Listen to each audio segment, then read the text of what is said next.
Hi guys, this is part 2 of the video, Is our food making us antibiotic resistant? And we'll be discussing how to counter the effects of antibiotics in food on human health and reduce transmission of resistant bacteria from animal products we eat. As I said, several measures can be taken, and practicing most to all of these go a long way in ensuring better health for yourself. So the first measure we can take is practicing proper food safety. Adhering to proper food safety practices can help reduce the risk of antibiotic-resistant bacteria being transmitted. So this includes thorough cooking of meat and poultry products, proper hand hygiene before and after handling food, and preventing cross-contamination between raw and cooked foods, as well as always properly cleaning any utensils you use before putting them back into your cupboards. You could also choose organic and antibiotic-free foods. Opting for organic and antibiotic-free foods can reduce the potential exposure to antibiotics used in food-producing animals.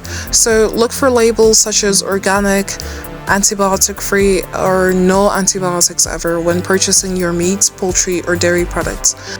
Next, maintain a balanced diet. Consuming a balanced diet rich in fruits, vegetables, whole grains, and other nutrient-dense foods can help support a healthy immune system. A strong immune system can better defend against infections caused by antibiotic-resistant bacteria. You also really want to communicate with your healthcare professionals. If you feel that you're experiencing symptoms of an infection and feel that you're antibiotic resistant or that your antibiotics are not working, then they can provide you with appropriate diagnostic tests and identify the most effective treatment options and guide you on how to responsibly use antibiotics. Do not use antibiotics for viral infections. Antibiotics only work with bacterial infections. Using them for viral infections will not help you get any better and may even contribute to your antibiotic resistance. I cannot stress how important it is for you to take antibiotics as prescribed by your doctor. Follow the prescribed antibiotic regimen strictly, and avoiding the unnecessary use of antibiotics can help prevent the development of antibiotic resistance in your personal health management. Do not stop taking antibiotics even if you start to feel better. You need to finish the full course. Finishing the full course is important to kill all the bacteria and preventing them from becoming resistant. And let's say you find some antibiotics at home, dispose of these unused antibiotics properly. Do not go flushing them down the toilet or pour them down the drain.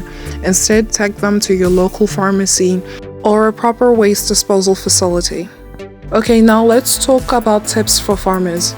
We've got our own little farm which is growing, and we try to keep everything organic. I'm gonna leave the link to our farm's channel in the description, but here are some tips for farmers. Reduce the use of antibiotics in animals.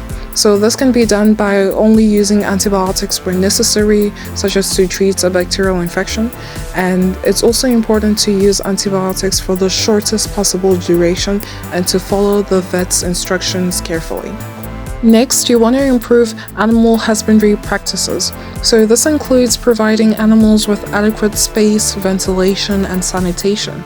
It's also important to control pests and diseases in animal housing. It's also important to emphasize disease prevention strategies such as a vaccination program to help reduce the need for antibiotics in animals. Vaccinations can help prevent bacterial infections, thereby reducing the reliance on antibiotics for disease treatment. Following a vaccination program along with good husbandry practices, which include proper nutrition, housing condition, and stress reduction, can really help promote animal health and reduce the risk of infections. The tip that I just gave on vaccination and disease prevention really goes well with this next one, which is using alternative methods of pest control. So obviously that includes vaccination, biocontrol, and improved hygiene. You'll also really want to dispose of animal waste properly. This helps prevent the spread of antibiotic-resistant bacteria into the environment, as we looked at it in part 1 of this video. Overall, it's important to note that regulations and practices regarding antibiotic use in food-producing animals vary between countries. Some regions have implemented stricter regulations to mitigate the risks associated with antibiotic use, while others have much more relaxed approaches. However, individual actions combined with collective efforts from governments, healthcare systems, and agricultural sectors are crucial in combating the effects of antibiotics in food on human health. Education is important to enhance our knowledge and understanding of antibiotic resistance and its implications so we can make better decisions and practices in animal agriculture. Thanks for watching this video till the end, and I hope that this video has taught you something and that you found it beneficial in some way. Remember, practice as many of these habits as you can. Please comment, like, share, and subscribe, and stay tuned for upcoming videos.